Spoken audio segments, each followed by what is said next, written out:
Real quick, I want to talk about something that Peter said about Paul. And then after I show you these scriptures about what Peter said about Paul, then I want to show you in Romans and in Acts what Paul said. And then in, in Acts, I want to show you what Paul uh, taught and what Paul confessed before uh, King Agrippa and all these governors of Rome and Athens and Greece. Okay, so 2 Peter 3:15 and 16. I'm gonna flip the screen, and that's where Peter is going to say or give his opinion about Paul's teachings. I'm gonna flip the screen. 2 Peter uh, chapter 3:15 and 16. And this is Peter talking about Paul. An account that the long suffering of Yahuwah is salvation, even as our beloved brother Paul, or Shual. Also, according to the wisdom given unto him, had written unto you. Verse 16, watch this. As also in all his epistles, epistle is a letter, speaking in them of the things in which are some things hard to understand, which they that are unlearned and unstable rest as they do also the other scriptures unto unto their own destruction. So he's basically saying because of the way that Paul writes, a lot of people will get a misunderstanding and twist the scriptures to their own destruction. Okay, I'm gonna flip the screen for a second. So Peter was saying that Paul, the way that Paul writes his letters, is the way that he writes them. It is hard for a lot of people to understand, and because because of him writing the letters that way, and people not understanding Paul, the people will twist the scriptures and misconstrue the scriptures to their own destruction because they don't understand exactly what Paul is saying. They think that Paul is saying something that he's actually not saying. Okay, so I'm going to go to Romans real quick, and I'm going to show you some things that Paul said out of his own mouth. Peace and blessings, shalom to everybody in the chat. Now I'm talking about what Peter said about Paul, how Paul's writings are somewhat hard to understand because of the way that Paul teaches. And because of the way that Paul teaches, a lot of people will misunderstand Paul. So I'm going to Romans, the 6th chapter first. And this all the Romans and the scriptures that I'm going to show you in Acts is what came out of Paul's mouth. Okay, I'm gonna flip the screen and show you this. Acts 16 and 14. For sin shall not have dominion over you, for you are not under the law, but under grace. Okay. Now, many people would say, okay, well, we're not under the law, but we are under grace. True. Okay. But let's go over to the first verse of that same scripture. Watch this. What shall we say then? Shall we continue in sin that grace may abound? This is what Paul said. Okay. Let's go to Romans 3 and 1. I'm sorry, 3 and verse 31. Romans 3 and 31. Do we then make void the law through faith?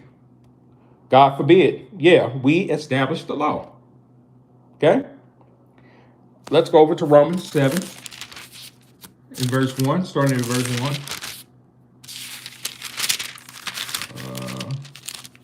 Right here. Romans 7 and verse 1. Listen what Paul said. Know you not, brethren, for I speak unto them that know the law, how that the law had dominion or power over a man as long as he lived. Okay? Romans 7 and 12, verse 12. Watch this. Wherefore the law is holy, the commandments is holy, and just and good. Okay? Uh where am I going? Where am I going? Verse 7. I'm sorry. I skipped 7. I went to 12. I meant to go to 12, but I was supposed to go to 7 first. But 7, Romans 7 and 7. What shall we say then? Is the law sin? God forbid. No. I had not known that sin but by the law. Okay, so Paul is saying, I wouldn't have known what sin is except through what the law says sin is. For I had not known not to lust except the law had said, thou shalt not covet. Okay, so Paul is saying, I would have not known what lust was except I knew what the law said. So that's how he learned what lust meant and was only by the law. So that's why it's important to understand the law. Because if you do not understand the law, there is a great chance that you can be in sin ignorantly. Not because you want to be, but just simply because you don't know it. It's just like driving down the street, get pulled over by a cop. He takes your information, goes to his car, comes back, and he writes you a ticket about a law that you have no idea that even exists because perhaps you didn't know about the law. Same here. Okay, so I want to go to Acts now, starting at chapter 21, and this is what I want you to see what Paul confessed, because you see, let me flip the screen. I'm sorry. I want to show you what Paul said before these governors and these Roman and Greek rulers about himself, because a lot of people say that the law is done away with, but that is not what Paul is saying. That's what Peter was saying. Peter is saying because of the way that Paul explains and he teaches, it is hard for a lot of people to understand because they think that Paul is actually saying something that he is not. Yes, we are under grace if we fall from the law, but we are not supposed to stay relying on grace. Why? Because we're supposed to learn what the law is, and if you know what the law is, then there's a great chance that you won't fall into grace, right? Okay, so Acts, the 21st chapter, and I'm gonna flip the screen, and this is what, and I don't mean to be long, but I just wanted to show you what came out of Paul's mouth, okay? Acts 21 through 24, I'm gonna flip the screen. And this is Paul giving his own testimony. Verse 21, and they, excuse me, and they are informed of thee that thou teachest all the Jews which are among the Gentiles to forsake Moses. Okay, so they're saying that Paul is saying to forsake the laws of Moses, saying that thou art not to circumcise their children, neither walk after the customs. Verse 22, what is it therefore? The multitude must needs come together, for they will hear that thou art come. Verse 23, do therefore this that we say to you, Paul, we have 4 men which have vowed a vow. Watch this. Verse 24, them take and purify thyselves with them. They're saying to Paul, purify yourselves with these other 4 men and be at charges with them, that they may shave their heads, and all may know that those things wherefore they are informed concerning you, or the false accusations that are being said about you, are nothing, or are lies. But thou thyself also walk orderly and keepest the law. And if you read down here in verse 26, it says that Paul did what they said. But why? Because Paul keeps the law. But people want to talk about Romans 6 and 14, that we're not under the law. We're under grace. We're only under grace if we fall from the law. Okay. Acts 24,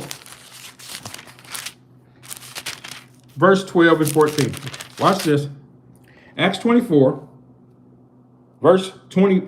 Acts 24, chapter 24, verses 12 through 14. I'm sorry. Here we go. And they neither found in me. This is Paul testifying about himself. And they neither found in me in the temple disputing with any man, neither raising up of the people, neither in the synagogue nor in the city. Verse 13, neither can they prove the things wherefore that they now accuse me. Verse 14, watch this.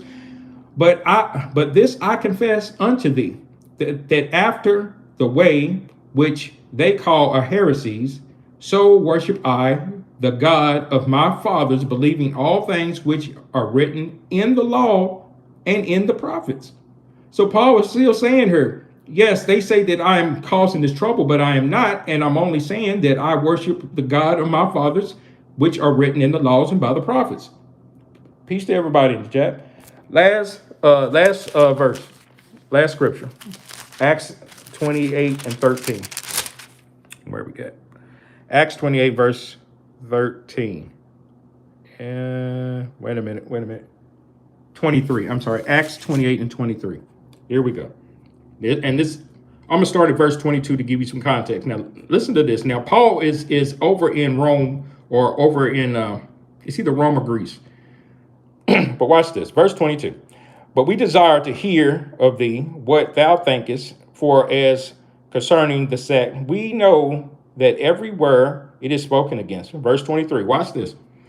And when they had appointed him being Paul, a day, they came many to him into his lodging, or to his house where Paul was staying, to whom he expounded or explained and testified the kingdom of the Most High, persuading and concerning Yeshua, both out of the law of Moses and out of the prophets, from morning until the evening. Do you see that? So let me flip the screen. So as you can see, Paul had to go over into Europe, and he had to testify before King Agrippa and Fetus and all of these other Gentile rulers, because of a lie that they said that he was causing. The Jews were saying that he was causing an uproar, and Paul had to go over and to confess for himself and witness for himself that he was not. And it shows here by all these scriptures that I shared that Paul taught and lived according to the law. And verse 23 of Acts 28 and 23, where Paul was staying, there was people coming to Paul, and Paul was still teaching them about the laws of Moses and out of the prophets. So, as I was saying, if you have to study the law to understand what the law says that we are to do or not do. And Paul, being that he wrote a great portion of the New Testament, the way that Paul writes, Paul doesn't use any parables, but the way that Paul writes, it will make it seem like he is actually saying something that he is not. That's why you have to study it. That's why I showed all those scriptures where he said that the law is perfectly good, and that we do not make the law null and void, and that we establish the law. This is what Paul said. So I hope you can receive this. Hope you were edified. Peace and blessings to all. Shalom.